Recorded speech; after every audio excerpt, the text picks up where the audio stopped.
Assalamualaikum warahmatullahi wabarakatuh, ladies and gentlemen. Hari ini Opini Kino melakukan investigasi tentang bagaimana penerimaan calon-calon PPS untuk di desa dan kelurahan. Ayo kita tonton, ayo kita pantau. Dan bagaimana perbincangan kami dengan Ketua KPU? Ayo kita tanyai dia.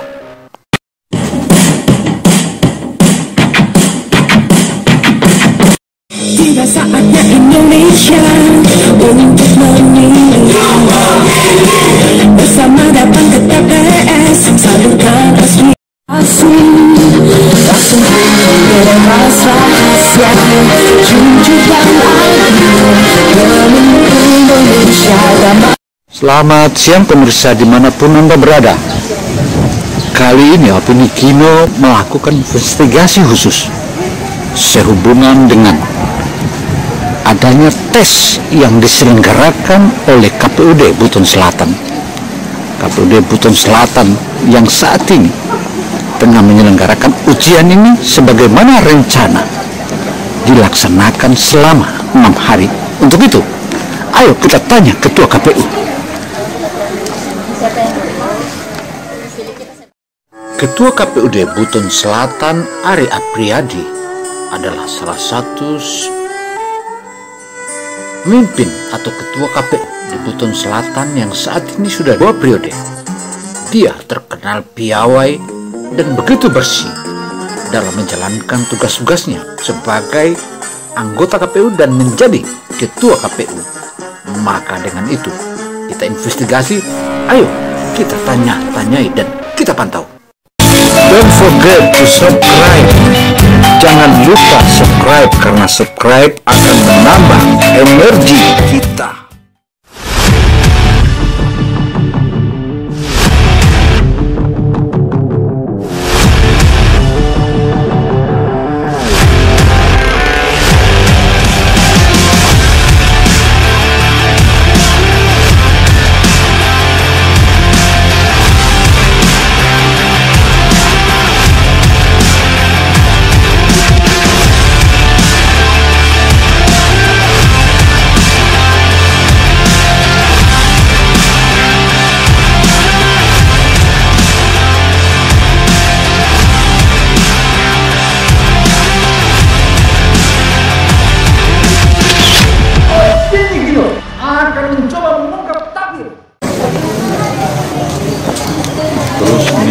Mohon izin Bu, Pak Ketua di mana?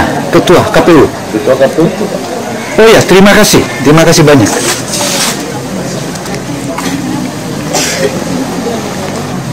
Selamat siang Pak Ketua. Saya lihat kok banyak sekali ini yang diuji oleh KPU ini.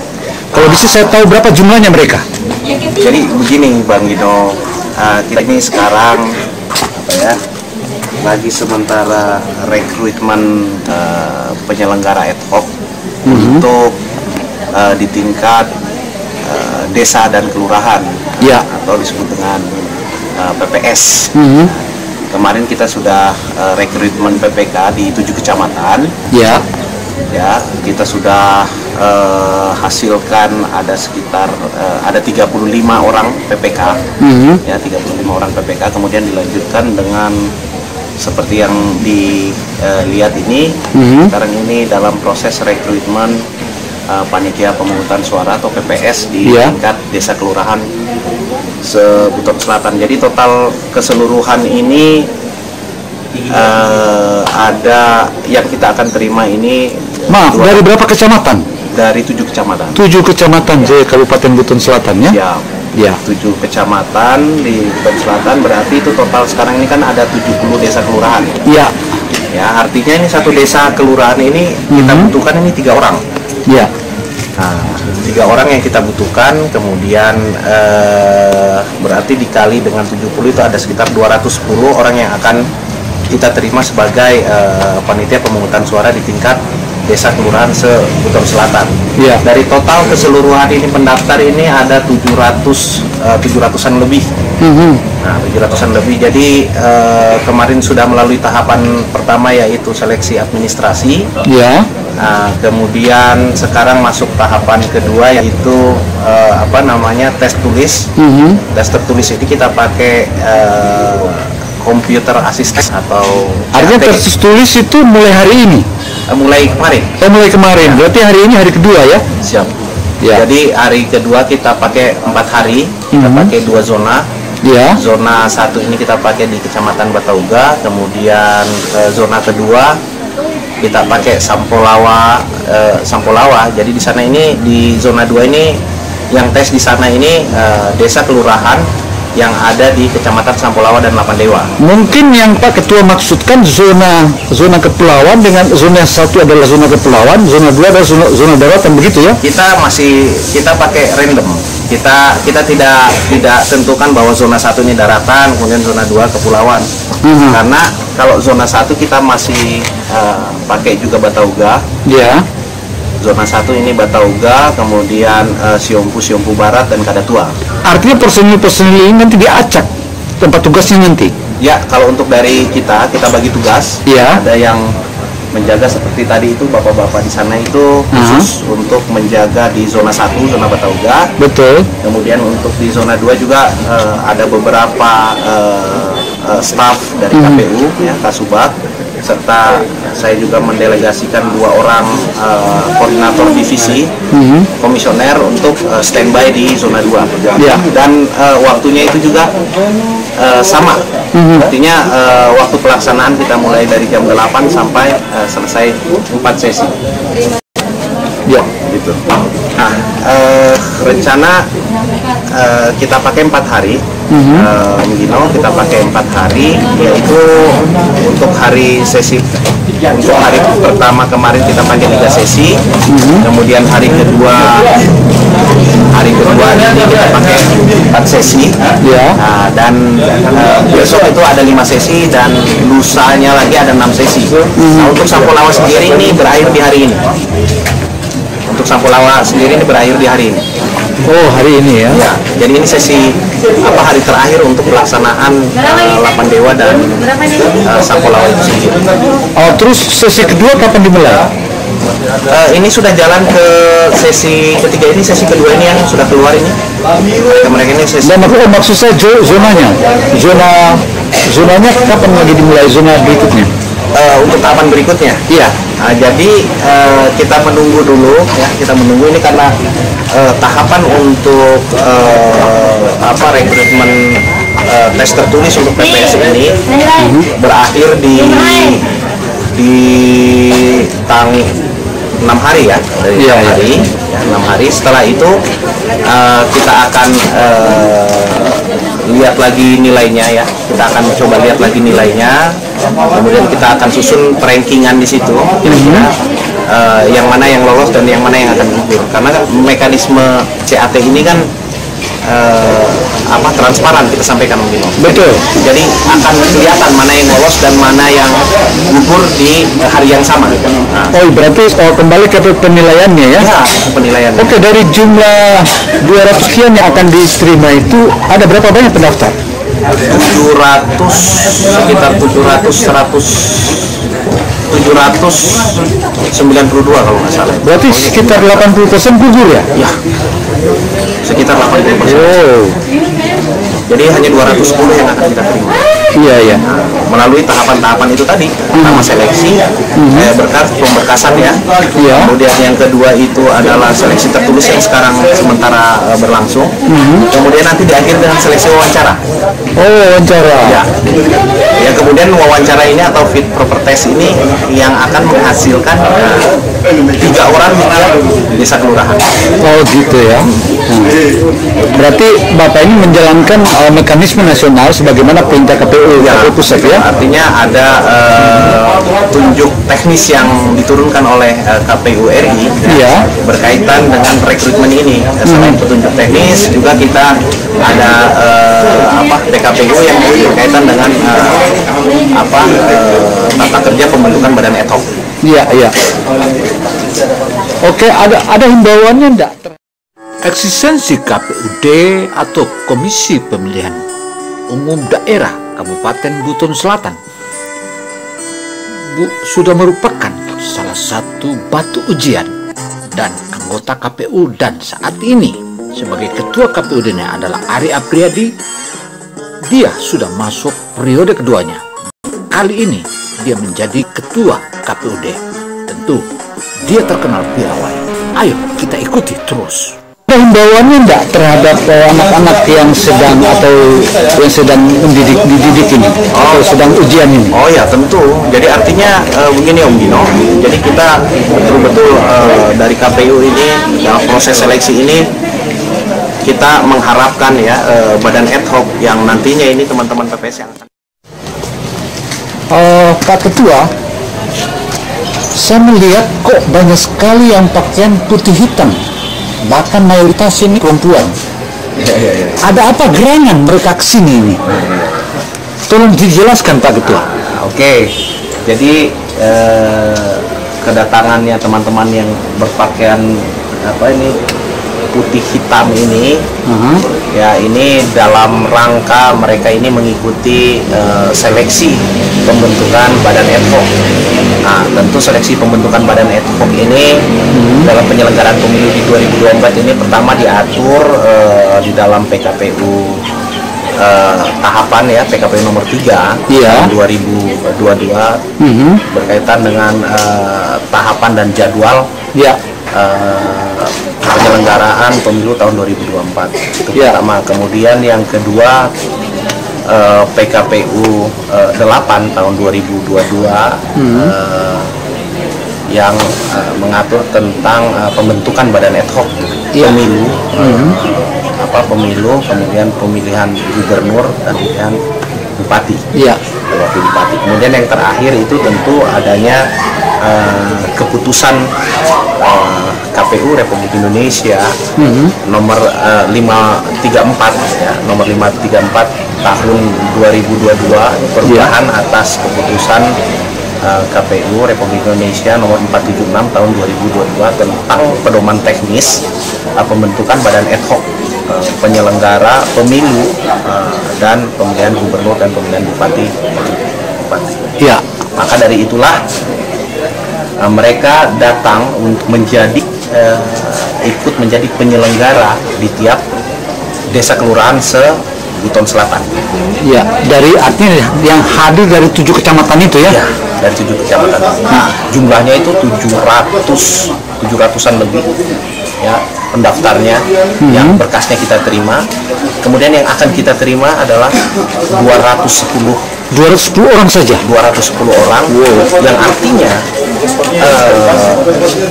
ada 3 tahapan yang harus mereka lewati. Pertama pemberkasan, kedua tes. Sudah. Pak Ketua, saya ingin tahu metode rekrutmen para calon yang kami dengar kabarnya bahwa jumlahnya itu cukup membludak, bahkan yang diterima hanya 210. Bagaimana mekanisme penerimaan para calon-calon yang akan jadi TPS ini di desa dan kelurahan ya Pak ya? Ya, silakan diberi komentar. Ini penting sekali ini, Bang, karena rekrutmen tahapan rekrutmen PPS ya, baik itu PPS ataupun PPK. Langkah pertama yang kita lakukan ya adalah pada saat pemberkasan tentu kita melihat dulu rekam jejaknya ya, rekam jejaknya si penyelenggara, apakah memang si penyelenggara ini pernah menjadi penyelenggara sebelumnya, apakah memang dia baru ya. Itu juga menjadi sedikit menjadi penilaian kami tentunya. Kemudian yang paling penting adalah mereka ini tidak terafiliasi dengan partai politik. Partai politik, ya betul. Nah, caranya itu kita ada aplikasi di mana kita meminta NIK dari calon peserta Ini yang nomor induk KTP maksudnya iya, Pak? ya nomor induk KTP yang kita masukkan di dalam satu aplikasi info pemilu ini. Kemudian nanti di sini di Sipol ini mereka ini akan ketahuan apakah memang mereka ini masuk di dalam keanggotaan partai politik atau tidak. Ya. Nah, ketika mereka masuk dalam keanggotaan partai politik, ya, secara sengaja misalnya, secara sengaja, ataupun dia tercatat tapi tidak melakukan klarifikasi ke KPU, maka yang bersangkutan itu jelas tidak memenuhi syarat, gugur secara berkas, untuk tidak bisa mengikuti ke tahapan berikutnya. Nah, ini saya kira satu tahapan filterisasi yang paling awal kita lakukan terhadap para penyelenggara, calon-calon penyelenggara ini. Nah, kemudian seperti yang sekarang kelihatan sekarang ini di tahapan kedua, yaitu tahapan tes tertulis. Ya, tahapan tes tertulis juga ini kita tidak seperti pemilu-pemilu sebelumnya, ya. Kita pakai tes tertulis dengan sistem komputer assist test atau CAT. Nah, ini hampir sama dengan kalau penerimaan pegawai PNS, CPNS, tes CPNS. Jadi betul-betul mereka mengerjakan soal yang secara random, secara acak ini dikirim dari KPU RI. Kemudian kita terima server di sini, kemudian operator di sini, admin di sini mengolah soal ini 1 jam sebelum soal ini diteskan ke si peserta. Nah, tentu di soal-soal ini tingkat kesulitannya pun itu berbeda. Ada 3 tingkat kesulitan, ada mudah, sedang, dan sulit. Nah, ini masing-masing ada porsi nilainya sendiri. Nah, inilah nanti yang akan menjadi menjadi nilai buat teman-teman penyelenggara, calon penyelenggara ini dalam melaksanakan tes tertulis ini. Nah, sehingga ini juga banyak memfilter, ya, terkait dengan nilai-nilai yang sudah menjadi urutan ranking nantinya. Oh ya, saya mau ingin tahu, tadi kan menyinggung tentang filter.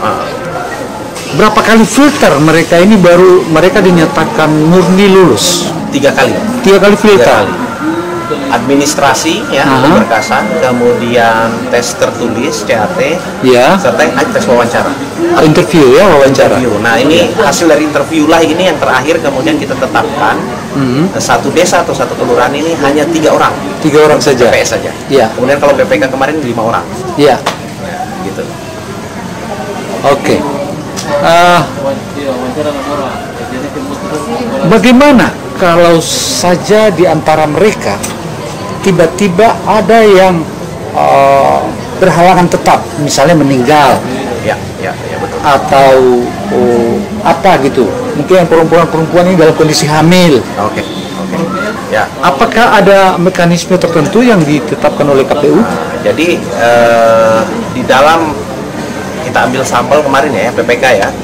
Di dalam proses penetapan, ya, kelulusan PPK ini tidak ujuk-ujuk, tidak serta-merta kita hanya menetapkan 5 orang penyelenggara PPK di tingkat kecamatan, melainkan ada PAW-nya. Kita siapkan PAW-nya. Ya, nah, PAW inilah yang kemudian nanti apabila terlantik, PPK yang terlantik atau PPS yang terlantik ini, misalnya dalam melaksanakan tugas kemudian dia mangkat, ya, misalnya, atau meninggal dan berhalangan tetap, sehingga dia tidak bisa melanjutkan kembali pekerjaannya, maka pengganti antar waktunya ini, PAW-nya ini akan kita ambil dari peringkat yang sudah ditentukan. Oh, sesuai rankingan, ya. Jadi dia akan naik untuk menggantikan si penyelenggara ini, ya, si PPK atau si PPS ini yang dalam keadaan tertentu dia tidak bisa menjalankan pekerjaannya selama tahapan penyelenggaraan pemilu di 2024. Iya. Oke, baik. Saya ingin tahu dalam penyelenggaraan beberapa hari ini, adakah tantangan tertentu yang KPU temukan atau seperti apa? Ya, ini juga menarik. Memang langkah-langkah KPUD Buton Selatan juga sudah mempertimbangkan, termasuk kalau di antara peserta didiknya yang sudah dinyatakan lulus dan mendapatkan halangan tetap, misalnya saja meninggal dunia. Tentu dengan aturan-aturan juklak-juknis juga sudah disiapkan dan itu sudah diberitahukan oleh KPUD. Don't forget to subscribe. Jangan lupa subscribe karena subscribe akan menambah energi kita.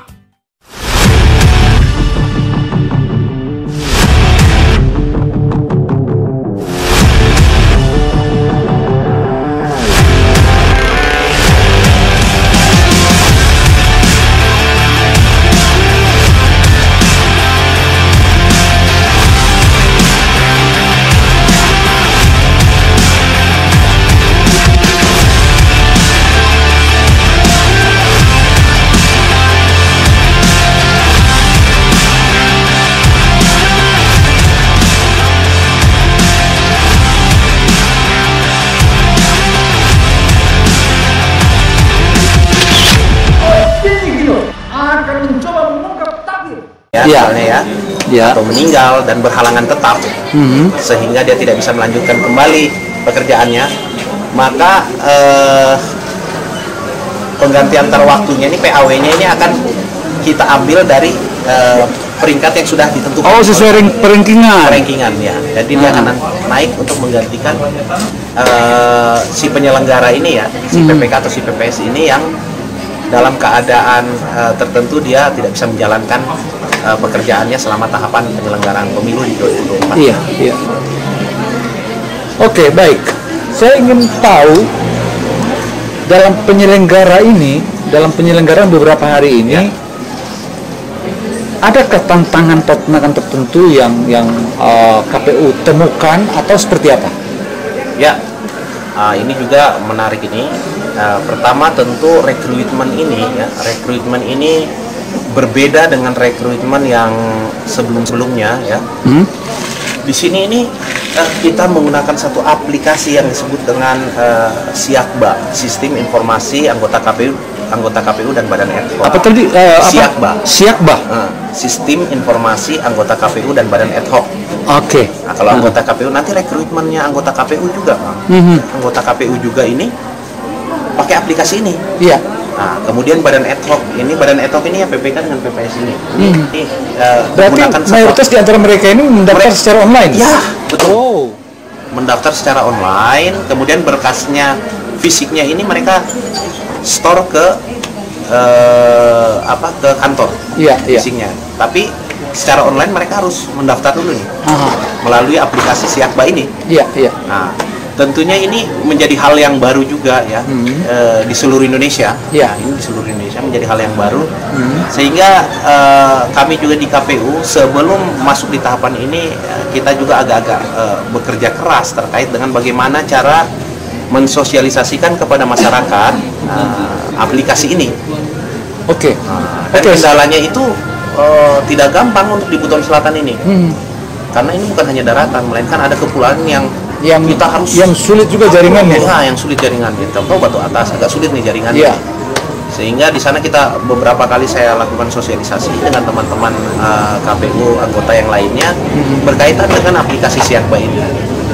Sehingga ya alhamdulillah sekarang kita lihat ternyata hal yang kita takuti di Batu Atas ini dengan pendaftar sedikit rupanya banyak. Oh ya, satu hal yang jadi masalah selalu. Ini biasa dilakukan terjadi di saat hari-hari pemilu. Wilayah KPUD Buton Selatan itu ada dua wilayah, yaitu daratan dan kepulauan. Di mana kepulauan itu ombaknya tidak sembarangan. Ombak di antara Pulau Buton dengan Batu Atas ini begitu besar. Apa yang Anda lakukan jika saja negara sudah membutuhkan Anda? Apakah Anda harus terobos di ombak besar itu? Atau seperti apa? Apa komentar Bapak? Ya, ini juga pernah terjadi, Mang ya, ketika di 2019. Waktu pemilu 2019 itu kan itu hari H-nya itu bulan April. Saya ingat tanggal 17 April 2019 itu hari H. Iya. Nah, kalau dihitung secara bulan, di bulan April itu kalau di bagian sini, bagian kepulauan di sini ini ombaknya masih kencang. Iya. Ya, untuk kita menggapai beberapa kepulauan di Buton Selatan. Nah, ini tentu terkendala dengan bagaimana kita mendistribusikan logistik. Itu yang paling pertama. Iya. Karena logistik ini harus ada di masing-masing wilayah kerja di kecamatan di kepulauan ini sebelum hari H. Iya. Nah, kita pakai kita kadang menyewa satu motor atau perahu atau kapal ya, kapal untuk kebutuhan logistik yang kita akan kirim di sana. Memang ada beberapa kendala ya. Contoh itu batu atas. Kadang kalau di musim-musim tertentu yang kebetulan ombaknya besar, itu agak-agak sulit kita. Iya, dan daerah itu memang dikenal oleh seluruh pelayar adalah daerah rawan. Betul. Saya berapa kali ke sana itu, dan berapa kali pula saya itu terjebak di ombak yang besar. Iya. Ketika PSU di tanggal 27 April, karena PSU hari H tanggal 17, aturan di dalam PKPU itu pelaksanaan PSU. Iya, tapi yang saya maksudkan bukan itu. Yang saya maksudkan, apakah mental Anda sudah siap dengan anggota KPU? Karena ini kan Anda punya KPU Anda ini adalah KPU yang paling rawan untuk di lautan. Betul. Ya. Ini yang apakah KPU pusat mereka punya budget tersendiri seperti orang-orang pelaut itu kan ada uang ombaknya, ada uang anginnya. Apakah KPU punya? Jadi kalau ditanya secara mental pertama awalnya Bang ya, secara mental apakah berani atau tidak? Iya. Ya tentu karena ini tugas negara yang diamanahkan ke kita, ya. Dan itu saya laksanakan, ya mau bagaimana lagi, karena ketika kita tidak menyelesaikan tugas negara ini berdasarkan tahapan yang sudah ada, ya tentu implikasi buruknya juga ke kita akan kena DKPP, kita akan kena teguran dari Bawaslu. Kenapa tahapan ini tidak dilaksanakan secara tepat waktu? Nah, itu kita laksanakan. Bahkan pernah saya berangkat jam 7 malam, itu ombaknya keras, saya terobos ke sana sampai di Batu Atas jam 11 malam. Itu hujan badai itu, saya tembus waktu itu Bang. Di sana kita mengantar logistik PSU untuk besok harinya. Artinya Anda ini juga orang darat, juga bisa dikatakan angkatan laut ya? Ya, jadi akhirnya kalau kita di sini kan daratan boleh, laut juga boleh, udara juga boleh. Kira-kira gitu. Jaya di darat, di laut dan di udara. Nah, yang pasti tugas negara itu akan diselesaikan semua. Oke, cut dulu. Oke, saya ingin tahu proses tes ini. Bukankah tadi sudah dikatakan bahwa dari yang tes ini ada 80% yang gugur? Ya. Nah, mekanisme mereka ini dinyatakan lulus dengan tidak itu seperti apa saja?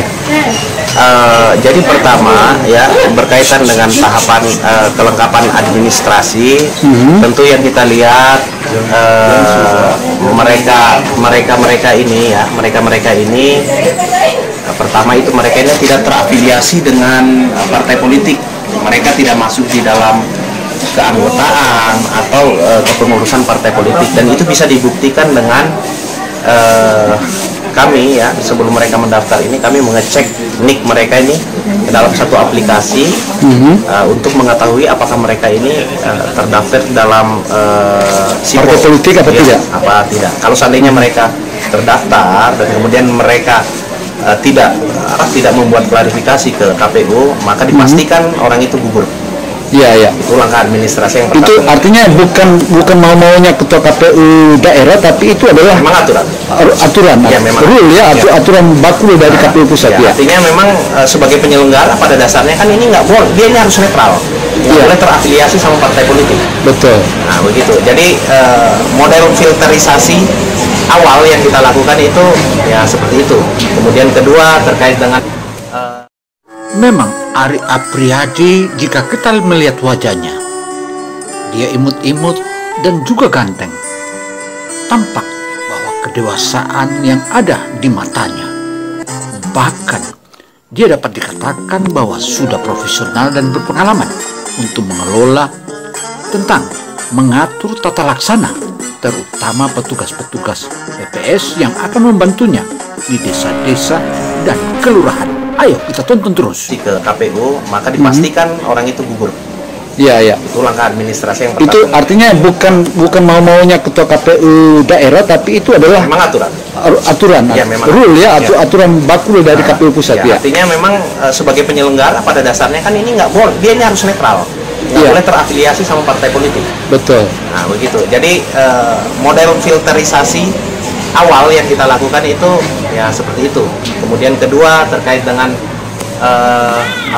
umurnya mereka. Ya.